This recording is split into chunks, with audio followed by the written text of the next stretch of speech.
Bonsoir, chers frères et sœurs. Que la grâce de Dieu soit sur vous.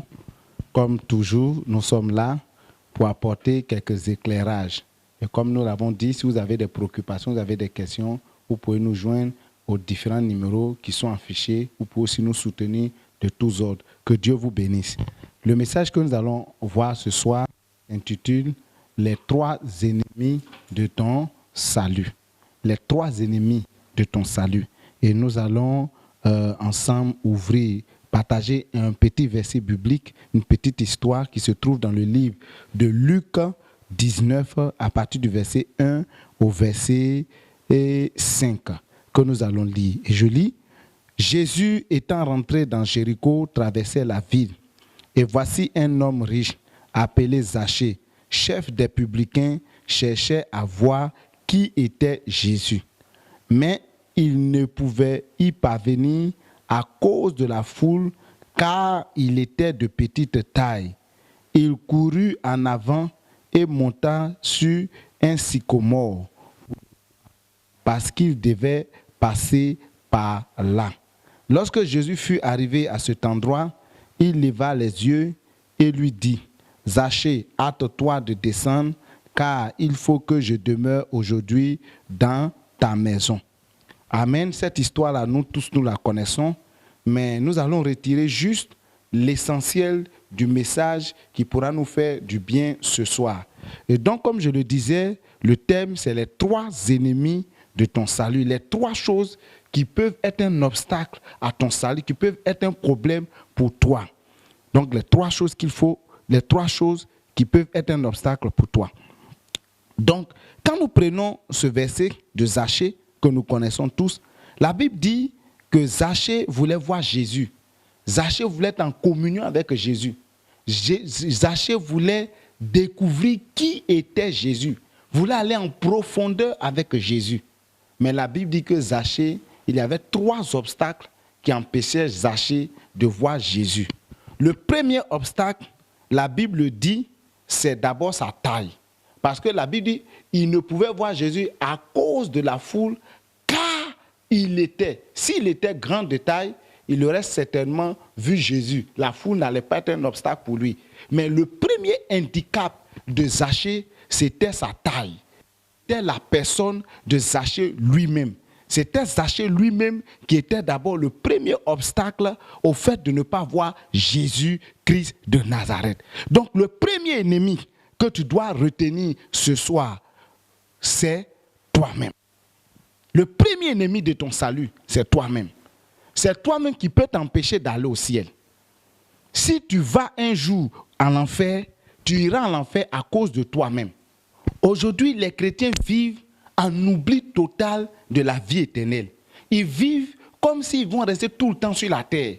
Quand nous entendons même les prédications d'aujourd'hui, tu vas prospérer, tu vas voyager, tu vas faire comme ça. On dit tout sauf la vie éternelle, sauf la vie dans l'éternité. Les chrétiens vivent comme si ils vont vivre continuellement et pour toujours sur la terre. On a oublié l'essentiel, qui est la vie éternelle.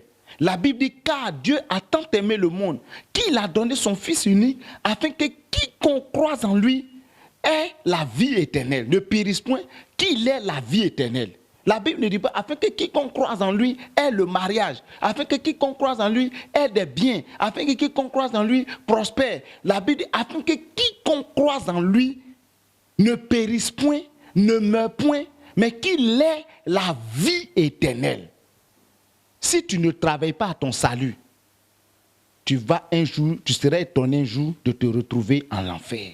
Parce que le premier ennemi, c'est toi-même. Nous vivons comme nous si nous n'allons pas mourir. Il y a des chrétiens même qui vivent et qui font comme les autres. Or, ce n'est pas les autres, tu te connais. Si tu es sauvé, tu sais. Toi qui es assis là, si tu es sauvé, tu sais. Si tu n'es pas sauvé, tu sais. Tu peux blaguer tout le monde, mais tu connais ta position. Si tu dois aller en enfer, tu iras en enfer pas par rapport à quelqu'un, par rapport à toi-même, par rapport à tes actes, par rapport à tes œuvres, par rapport à ce que tu as sémé, par rapport à comment tu as marché, par rapport à comment tu as obéi à la parole. C'est tout ça là qui va te permettre d'aller au ciel ou d'aller en enfer. C'est pour ça que si tu ne travailles pas à ton salut, tu ne travailles pas sur ta vie, selon qu'il est écrit dans le livre de Luc 13, le verset 24, « Efforcez-vous d'entrer par la porte étroite ». Tu dois vivre selon les principes de Dieu. Aujourd'hui, les chrétiens se donnent plein de liberté. On boit. Des chrétiens boivent aujourd'hui. Vous partez tout à l'heure dans un marquis, vous criez Alléluia. Tout le monde va vous répondre Amen. Et quand vous voulez prêcher aujourd'hui la parole de Dieu, quelqu'un te dit carrément que lui-même, il est chrétien avant même que tu ne sois né. On a oublié l'essentiel qui est la vie éternelle. Des gens vivent en désordre. Tu te connais?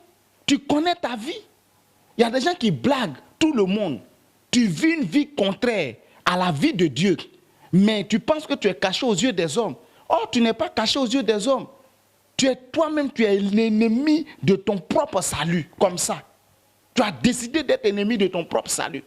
Il y a des gens, quand ils vont se retrouver en jugement devant Dieu, eux-mêmes, ils vont prendre la route de l'enfer. Parce que lui-même, il sait comment il a vécu sur la terre. Tout le monde t'a acclamé. Tout le monde t'a remercié. Mais comment toi, tu as vécu là? Toi-même, tu le sais.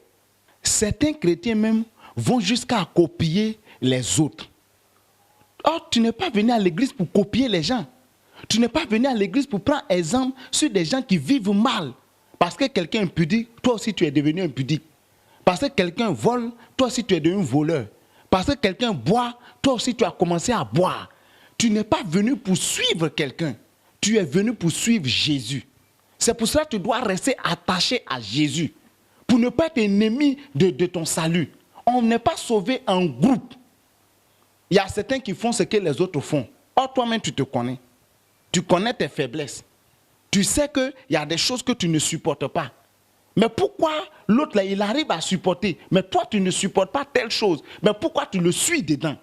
Pendant que quand tu suis, ta manière de vivre, là, c'est que sa manière de vivre, là, te met dans le péché. Mais tu es toujours dedans. Fais attention à ta vie. Tu vis trop mal.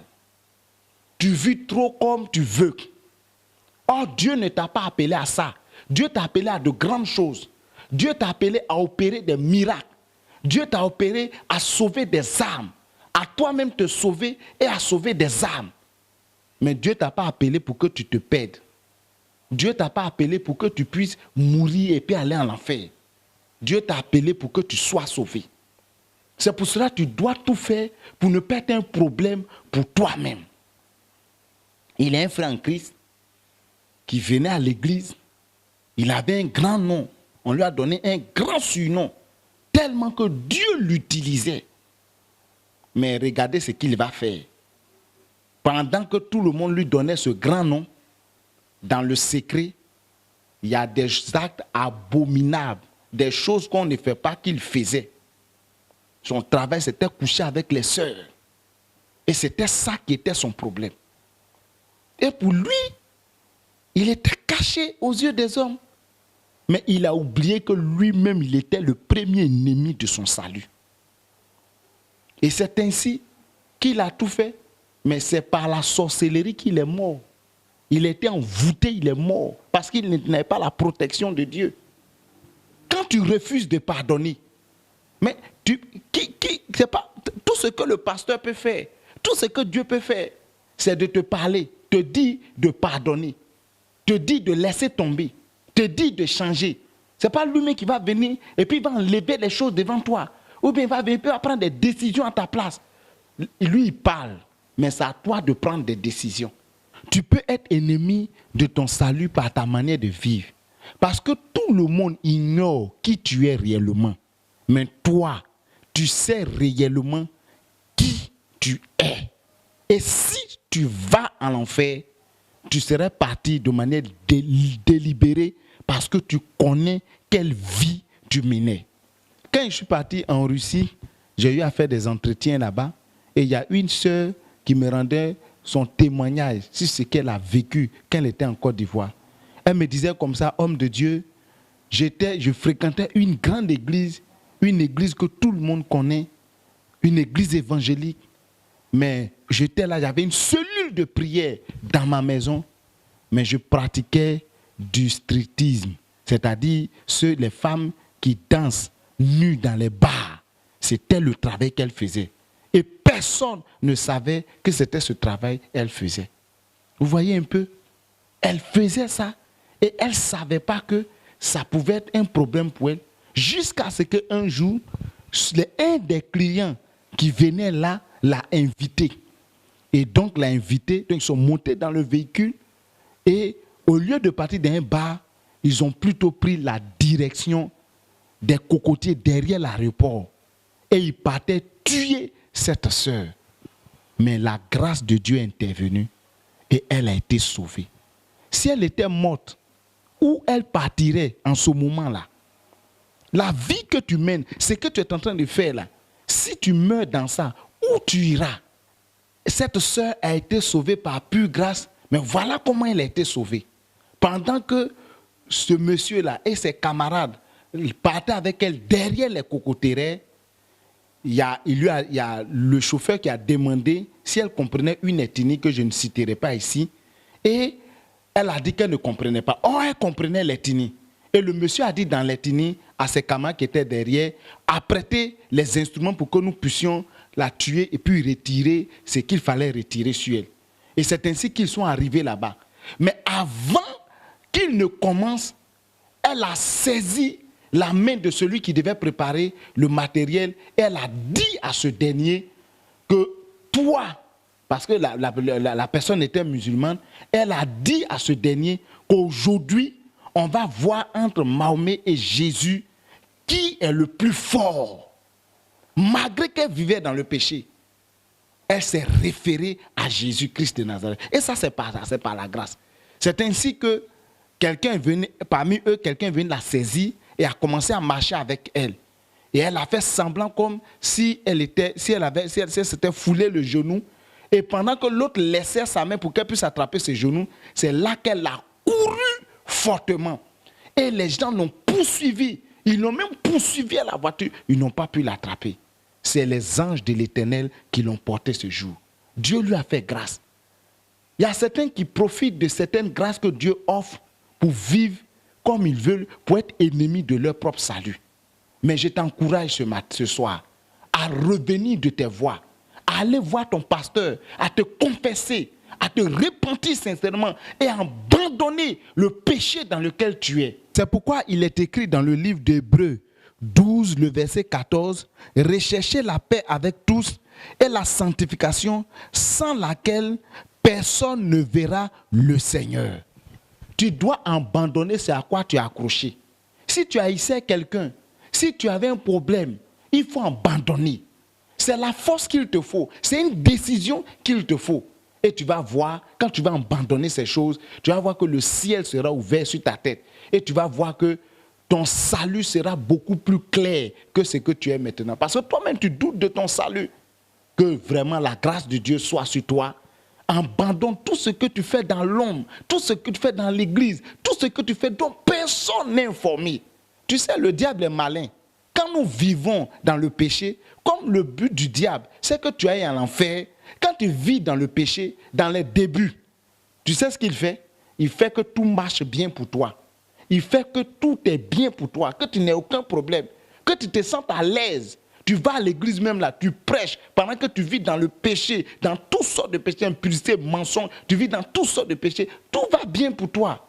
Mais qu'est-ce qu'il guette? Il guette la chose la plus importante. Tu peux même opérer des miracles dans l'église. La Bible dit que dans les derniers jours, les gens viendront dire, n'avons-nous pas prophétisé? C'est pour dire que ceux qui vont aller en enfer, ce n'est pas des enfants, c'est des gens qui étaient puissants par la vertu de Dieu.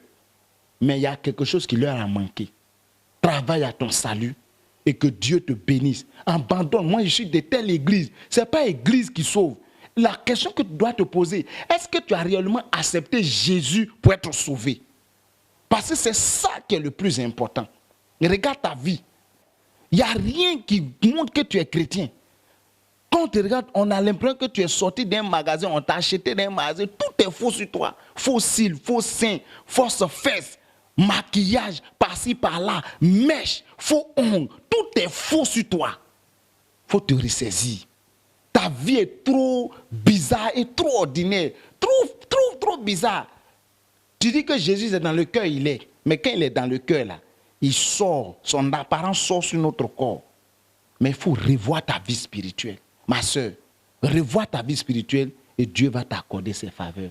Que Dieu te bénisse. Il ne faut pas penser que c'est parce que tu as des révélations que tu ne vas pas aller en enfer. Tu peux avoir des révélations, comme ceux qui disent qu'ils ont prophétisé et puis ils vont aller en enfer. Donc, il ne faut pas t'appuyer sur des aspects physiques ou des choses, des manifestations pour dire que tu es dans la volonté de Dieu. Mais il faut réellement chercher dans la volonté de Dieu, sinon tu peux être l'ennemi de ton salut. Que Dieu vous bénisse et que sa grâce soit sur vous. Nous verrons le mercredi prochain, nous verrons la prochaine fois le deuxième ennemi de ton salut. Que Dieu vous bénisse.